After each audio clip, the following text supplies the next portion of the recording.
여기서 판이 어떻게 바뀌느냐에 따라서 이재명의 명운이 결정되고 나아가서는 문재인의 명운도 결정이 됩니다.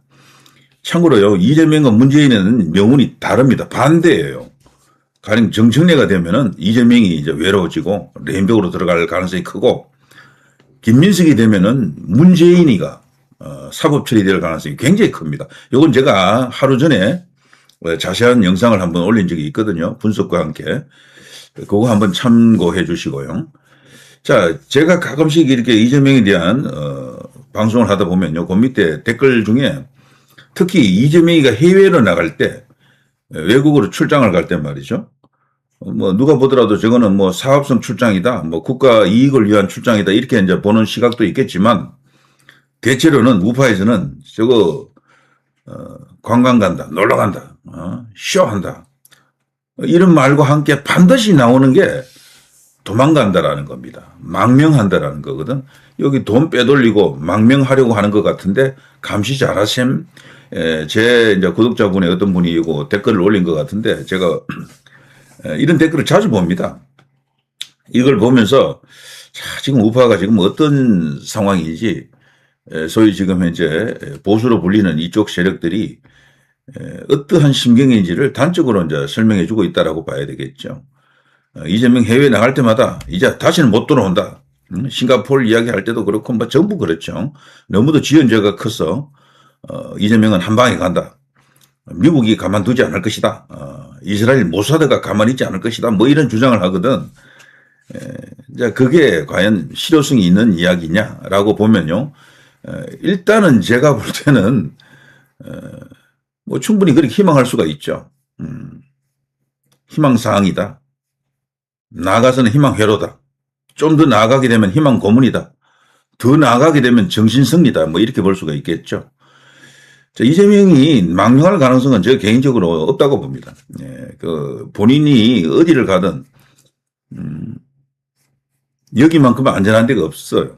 권력을 쥐고 있다는 것은 반쪽짜리 권력이 아니고 완전체 권력을 갖고 있기 때문에 국방, 뭐 경찰, 뭐 이런 걸 다 쥐고 있잖아요, 지금.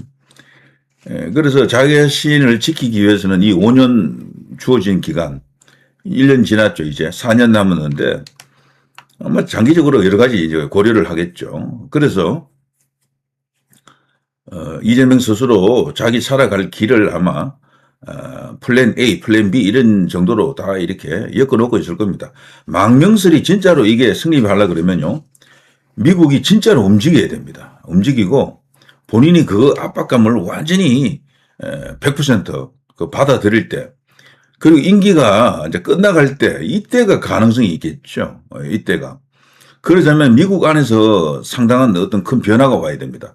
무엇보다도요, 트럼프 대통령이 이번 중간선거에서 이기기 위해서 많은 노력을 하고 있는데, 이 중간선거에서 미국이 이겨야 돼요, 일단. 여기서 말하는 미국은 트럼프 대통령을 말합니다. 상원, 하원 다 다수당이 유지되어야 됩니다. 그럴 경우에 트럼프 대통령이 남은 2년, 한 2년 남았죠, 그러면은. 중간선거 끝나고 나면은. 그 2년 동안에 그야말로 이제 그동안 하지 못했던 초강수를 구사할 가능성이 있다라고 봐야 됩니다. 근데 그 초강수 중에는 뭐 이재명만을 의식한 게 아니고 너무도 많은 초강수가 필요해요, 트럼프는. 지금 벌려놓은 일이 도대체 몇 개입니까? 제일 대표적인 게 현재 이란이긴 하지만 이란 말고도 뭐 엄청나게 많은 국제 뉴스의 주인공이 되어 있는 게 트럼프 아닙니까? 이재명은 그 가운데 하나죠. 원 오브 댐인 거죠. 수십 개 중에 한 개입니다. 수십 개 중에 한 개. 뭐 당장 급한 게 이란이라서 그렇지, 뭐 나토 문제 있죠, 뭐 우크라이나에 러시아 문제 있죠, 그린란드, 베네수엘라, 뭐 멕시코, 뭐 니카라과, 브라질, 뭐 엄청나게 많은 이슈를 갖고 있고 국내적으로도 문제가 많고요. 거기다 중국 이슈 있죠. 뭐 그리고 또 나토 안에 들어가게 되면 개별적으로 영국과 프랑스와 이탈리아와 스페인과 다 지금 마찰이 일어나고 있고, 뭐 너무도 복잡합니다. 아무튼 역대 미국 대통령 중에 이렇게 판을 전체를 다 흔들어 놓고 뒤집어 놓은 사람이 없어요. 그게 트럼프입니다. 그래서 우리가 볼 때는 특히 이제 우파 유튜브 시청하시는 분은 오로지 우리 이야기만 하는 거잖아. 우리 이야기만. 트럼프를 그래서 자꾸 연결시키다 보면은 극단적인 생각이 자꾸 일어나요. 이재명 저거 완전히 가짜고, 저거 완전히 사기꾼이고, 저거 완전 정가, 저 엄청나게 많은 정가자인데, 대북 송금권도 걸려있고, 친중인데, 저거 어쩌고저쩌고 이러면서 하루라도 빨리 그냥 제거해 주기를 기대하잖아요. 그래, 그 심정을 트럼프가 그 정도일까라는 겁니다. 그 정도. 거기다 부정선거고 또 주장하시는 분들이 또 우파 유튜버 많이 시청하시고 있고. 그리고 그 연장선에서 빨리 가짜 대통령 해결하라고 이렇게 이제 재촉을 합니다만 그 목소리가 백악관에 들어가겠느냐라는 겁니다. 들어가겠느냐? 안 들어가는 거죠. 전혀. 모스탄에 대한 여러 가지 메시지가 많이 나오고 있죠. 모스탄, 고든창. 요즘 고든창이 좀 뜸한 것 같은데 모스탄은 어떤 인물인지를 사실 우리가 정확히 알기는 힘들어요. 트럼프 대통령 일기 때 국제형사사법 대사를 역임했다라는 것이 그 이상 우리가 뭐 알고 있는 게 사실 없잖아요. 그래 저는 개인적으로 모스탄에 대한 이야기를 언제부턴가 이렇게 현실적으로 평가하는 방송을 몇 번 했는데요. 모스탄은 비교하면은 한국으로 치면은 어떤 사람이냐? 저는 민경욱 전 의원 정도 된다라고 봅니다. 민경욱 전 의원. 지금의 민경욱 전 의원이죠. 이번에 정말 극적으로 이제 회생을 했더군요. 정말 다행입니다. 보통 뇌출혈이 일어났을 경우에 이 소위 이제 지각 능력이라든가 인지력이 회복되는 확률이 낮대요, 아주. 그런데도 기적적으로 민경욱 전 의원은 하늘에 이제 보살핌이 있었다고 봅니다만, 완전체로 회복이 되는 것 같습니다. 그래서 서울대 병원으로 옮겨가지고 이제 일반실에서 어느 정도 요양을 또 해야 되겠죠. 정말 다행스럽습니다. 그 민경욱 의원 정도의 포지션이다라고 보면 됩니다. 현역으로서 국회의원이 아닌 전 국회의원으로서 부정선거 규명 운동을 하고 애국 운동을 하는 민경욱 의원하고 저 모스탄하고 비교하면 딱 맞습니다. 저는 그렇게 봐요. 그 민경욱 의원이 가령 윤석열 대통령이 탄핵되기 전에 대통령이었다. 그때도 민경욱 전 의원은 부정선거 운동을 했잖아요. 그러면 그 두 분 사이에 교감이 있었겠느냐라는 겁니다. 윤석열 대통령을 민경욱 의원이 제대로 정치적으로 이용할 수 있는, 활용할 수 있는 그런 위치에 있지 않았잖아요. 두 사람 사이에 어떤 뚜렷한 연결고리가 있었다라고 보기 어렵거든요. 그리고 윤석열 대통령은 민경욱 전 의원을 알죠. 국회의원 할 때 벌써 청와대 대변인까지 했기 때문에 상당히 위상이 있는 인물이고, 제대로만 불렸으면 지금 삼선 의원 하고 있어야죠. 민경욱 전 의원은 그 지역구에서 굉장히 인기 있잖아요. 그 인천에서 말이죠.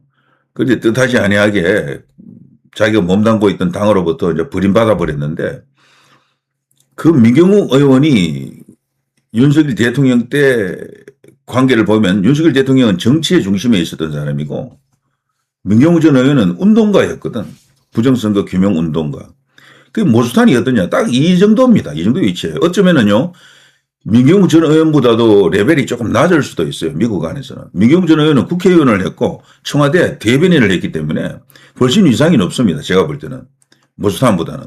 그럼 모스탄을 운동가로 보면 딱 이해가 되는 거지. 그 마가 안에도요, 운동가 그룹이 있고 이런 운동 저런 운동 여러 가지 어떤 그룹들이 있다라고 합니다. 그리고 부정선거 하나만 보더라도 마가라고 다 부정선거 인정하는 게 아니에요. 부정선거 인정하는 마가가 따로 있어. 다른 사람은 그거 헛짓하지 마라. 또 이런 사람들도 많대, 그 안에. 그런 운동가 그룹 중에 한 명인 겁니다. 모스탄은. 때문에 그 모스탄의 주장을 철석같이 믿고 금과 옥조처럼 받아들인 우파들도 꽤 있을 겁니다. 왜냐하면 그런 방송을 했던 유튜버들이 많아. 너무 막 이렇게 트럼프 대통령의 바로 복심인 것처럼 핵심인 것처럼 트럼프 대통령의 뜻이 그대로 모스탄을 통해서 전달되는 것처럼 그런 식으로 과대 포장해서 방송한 채널이 너무도 많습니다. 그건 희망을 주는 정도가 아니고 그냥 희망 고문, 정신승리에 가깝다라고 봅니다. 저는. 왜 제가 이런 말을 하는가 하면 트럼프 대통령도 골든타임을 지금 날렸다고 보거든. 부정선거는 벌써 밝혔어야 돼요. 미국 안에서도 지금 못 밝히고 있잖아. 이번에 폭로성 연설을 했지만 그조차도 사실 함량 미달입니다. 구체성이 떨어졌다니까. 그냥 중국만을 거론한 거야. 거기다가 친중 국가들, 미국 사람들이 싫어하는 5나라를 거론한 겁니다. 그 중간평가용 폭로입니다. 그냥. 중국, 러시아, 북한, 베네수엘라, 이란 요 5나라를 거론했거든. 미국 사람들이 가장 싫어하는 5나라예요. 그 나라가. 그러니까 중간평가 성격의 그 중간선거에서 봐라 말이야. 내가 당신들이 싫어하는, 미국 사람들이 싫어하는 이 다섯 나라를 내가 지금 잡고 있어. 계속해서 그들의 그 부정한 짓을 제가 저거 살펴보고 있습니다. 발본 세곤하겠습니다. 이런 의미가 강하죠, 사실은. 실질적으로 미국 안에서 부정선거를 그냥 드러내고 그걸 수사하고 그거 이제 재판에 올려가지고 해결하는 그 과정으로 볼 수가 있겠느냐라는 겁니다. 그 후에 또 잠잠하잖아. 트럼프 대통령 본인도 미국 안에서 그 부정선거 이슈가 있는데도 불구하고 해결하지 못했어요, 아직. 진행형입니다. 무엇보다도 이 부정선거 해결하자면은 여론이 중요한데 미국 내 여론이 그렇게 우호적이지 않다라고 봐야 됩니다. 공화당 안에도 그럼 트럼프 대통령과 입장을 같이 하는 그런 의원들이 많이 나와야 될 거 아니에요? 여러분 누가 있습니까? 그런 사람이. 단 한 명이라도 있나요? 솔직히. 상원, 하원 통틀어서 그 많은 공화당 의원 중에 트럼프 대통령이 옳다, 맞다, 부정선거 있었다라면서 같이 손잡고 나가는 국회의원들이 있습니까? 의원들이 있습니까? 없습니다. 그럼 행정부 안에서도 적극적으로 트럼프 대통령과 입장을 같이 하는 그런 강요가 있습니까? 있습니까? 없습니다. 그럼 백악관 안에는 누가 있느냐? 뭐 백악관 대변인이나 이런 분들은 트럼프 대통령의 지시대로 그냥 하면 되니까. 그런데 중요한 보직을 갖고 있는 백악관 안에서 비서실장이라든가 뭐 이런 사람들 있잖아요. 뭐 안보 보좌관, 지금 현재 뭐 루비오가 맡고 있습니다만 이런 분들이 있잖아요. 아주 최고이지. 거기서 트럼프 대통령하고 입장을 맞추는 사람이 있느냐라는 겁니다. 없어요, 거기도. 그러니까 트럼프 대통령 혼자야, 사실은. 이번에 2기 트럼프 대통령이 당선되고 나서 바로 시작했던 게 부정선거 TF팀을 꾸리라고 지시를 했다니까. 집권하자마자, 두 번째 재집권하자마자. 근데 그 TF팀 구성되는데도 엄청 오래 걸렸어요. 하는 둥, 마는 둥 그냥 형식적으로 TF가 지금 만들어져 있는 거야. 그리고 나서 시간을 끌다 여기까지 온 거예요. 임기의 거의 절반 가까이 이제 돼가는 시점에 와서 이제 그 폭로를 한번 한 거라니까, 이번에. 근데 그 폭로도 구체성이 떨어져서 구체적으로 가령 말이죠. 한국의 스카이데일리 99 그 뉴스가 사실이라면 이런 사례를 꼭 한국 이야기가 아니더라도 베네수엘라라든가 이란이라든가 뭐 다른 나라 브라질 같은 데라도 구체적으로 콕 집어서 드러냈어야 된다니까. 한 건도 없었잖아, 그런 게. 그냥 중국 이야기를 한 겁니다. 중국 이야기. 정치적 메시지에 주력했다라고 봅니다, 저는. 그게 현실이에요, 사실은. 이런 상황을 뭐 여러분이 염두에 두시고 계시겠죠, 물론.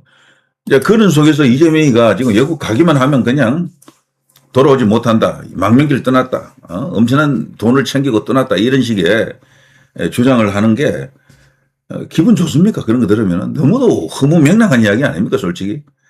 주권 국가에 대해서 미국이 뭘 할 수 있다는 것도요, 그 한계가 있습니다. 무조건 다 하는 게 아니에요. 100년 전을 보더라도 미국이 마두로처럼 저렇게 하는 것은 극히 두세 건에 불과해요. 100년 동안 보더라도. 극히 희박한 가능성이고, 그럼 모사드가 움직인다라는 것도 말이죠. 요만큼의 가능성도 사실 없는 이야기 아닙니까, 모사드. 이란 관련해서 지금 전쟁을 벌이고 있지만, 모사드가 지금까지 어떠한 반응도 사실 보이지 않았다 해도 과언이 아닙니다. 다만 이재명이가 이스라엘에 대해서 자극적인 발언을 한 두 번인가 했잖아요. 거기에 대해서 다소 불편한 기색을 이스라엘 정부에서 약간 표명을 한 정도로 거쳤지, 어떤 적개심을 갖고 뭐 죽이겠다 이런 분위기는 전혀 없었거든. 그런데 그런 방송을 하는 유튜브들이 있었다고. 그래서 그걸 보게 되면은 금방이라도 이재명 그냥 목을 칠 것 같은, 체포해가는, 뭐 잡아가는, 관타나무로 보내는 뭐 이런 이야기까지 연결되겠죠. 자연스럽게. 어마무시한 어떤 그 희망 회로입니다. 희망 고문이고 정신성리입니다. 그거. 이재명이가 이번에 미국 가서 거하게 정치 쇼를 했죠. 거기 뭐 미국의 빅테크들 뭐 다수 불러놓고, 젠슨 황을 비롯해서 뭐 많은 빅테크들을 불러놓고, 거기도 또 한국의 이재용 회장이라든가 SK 최태원 회장, 그리고 정의선 회장 이런 사람들을 대동해가지고 한국식으로 뭐 일종의 뭐 소주 파티 하는 분위기로 그냥 연출했더군요. 그래서 이재명이가 마치 그 판을 주도하는 것처럼 향후 AI 시대는 대한민국이 중심이다 이런 걸 떠들었던 거죠. 거기서. 이게 다분히 국내용이에요. 국내용. 8월 전당대회 아까 제가 앞서 이야기했죠. 그게 가장 중요해요. 이재명한테는. 거기서 어떻게든 김민석이 승리할 수 있게끔 힘을 주려고 하는 것이다라고 봅니다. 그런 것들이 여론에 영향을 주거든요. 그리고 또 호남에다가 또 엄청난 또 투자를 한다 그랬고 반도체 관련해서 뭐 어마어마한 뭐 이렇게 투자를 한다고 일단 운을 떼어나왔기 때문에 그걸 또 이렇게 더 가속화하는 입장에서 샌프란시스코에서 또 뭐 빅쇼를 했던 겁니다. 빅쇼. 예. 근데 놀라운 것은요. 그 이재명이가 망명한다라고 했지만 샌프란시스코에서 그럼 미국에서 잡혀가야 되잖아. 지금 근데 브라질로 가버렸어. 그러니까 미국으로 마음대로 들어갔다 나왔다 하는 거야, 이재명이가. 어떤 사람은 미국이 가지도 못한다고 주장하잖아요. 우파 유튜브만 자꾸 보면. 그 쉔에 대해서 그런데 그 가스라이팅이에요, 전부. 희망 회로를 극단적으로 돌리다 보면 가스라이팅이 된다니까. 뭐, 막기는 뭐가 막습니까? 뭐, 마음대로 왔다 갔다 하는데 보니까 벌써 미국 몇 번째 갔습니까? 트럼프를 벌써 3번 만났잖아. 그러니까 이제 망명설 자체는요, 말은 할 수 있겠지. 예, 그 희망은 그렇게 할 수 있겠지만, 그걸 사실인 것처럼 방송하는 것은, 야, 이거는 거짓말에 해당이 된다라고 봐야 됩니다. 그렇다고 이재명이 뭐 불리해지는 것도 없어요. 그런 방송하면 할수록 오히려 더 웃기게 되는 거지, 사실은 상황이. 브라질 벌써 도착했고요. 룰라하고 만났어. 룰라가 지금 대선을 꼭 치러야 되는데, 룰라에게 힘실어주는 어떤 프로젝트를 또 발표할 가능성이 있어요. 그리고 또 뭐 아르헨티나 가고 뭐 또 등등 남미 3개국, 그 독일까지 뭐 돌아가가지고 이번에는 뭐 열흘 넘게 외국 순방하고 온대요. 이게 지금 현실 아닙니까? 솔직히.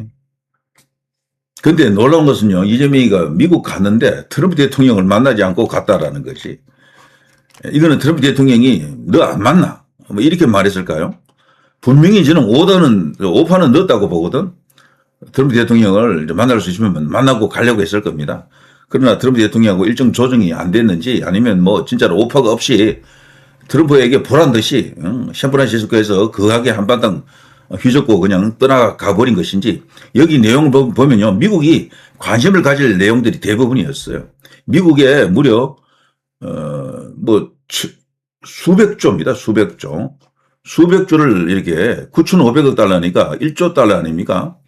우리 돈으로 치면 뭐 약 한 1,500조 정도 되는데 그거를 미국이 풀겠다라는 그 AI 관련해서 그런 이야기였거든. 트럼프 대통령이 당연히 그냥 뭐 엄청나게 관심이 이제 쏠리겠지. 아무리 미국이 큰 나라라도요.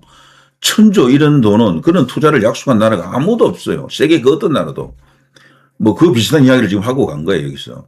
거기다가 요즘 마스가라고 미국이 사실 이게 조선 능력이 너무 떨어져 있잖아요. 중국이 세계 조선 능력의 약 한 50%에서 60%를 장악하고 있고 미국은 그럼 얼마나 되느냐? 놀라지 마십시오. 0.1%라고 하더라고. 0.1%. 세계 조선 대국 강대국이 바로 미국이었거든. 과거에는. 세계의 공장이 미국이었잖아요. 그 공장이 전부 뭐 중국을 비롯한 다른 나라로 넘어가 버렸죠. 그래서 지금 미국은 뭘 만들어낼 수 있는 제조업 능력이 없어요. 근데 그걸 보완해 줄 수 있는 나라가 어디냐? 한국이거든, 사실은. 조선뿐 아니고 뭐 반도체, 뭐 원전, 2차 전지, 뭐 그리고 군수 산업에서요. 포탄, 미사일 이런 거 만드는 거. 미국이 지금 이게 안 되거든, 지금. 그걸 전부 보완해 줄 수 있는 나라가 한국이라니까요. 그래서 한국의 중요성은 너무도 큽니다. 미국 입장에서 볼 때는. 자, 이렇기 때문에 이재명을 미국이 어떻게 압박해서 관타나모로 데리고 간다라는 것은 너무도 지엽적인 이야기라니까. 크게 보면요. 원 오브 댐이에요. 그냥 원 오브 댐. 트럼프 대통령 본인도 자기 부정선거를 해결하지 못하고 있잖아. 그런데 지금 이재명을 어떻게 한다라는 겁니까? 결국은 이용할 가능성이 크다. 트럼프 대통령은 자기 국익을 최상으로 최고의 가치로 아메리카 퍼스트를 최고의 가치로 여기는 사람이고 그런 대통령이고 최대한 미국의 국익을 뽑아내는데 아마 주력할 겁니다.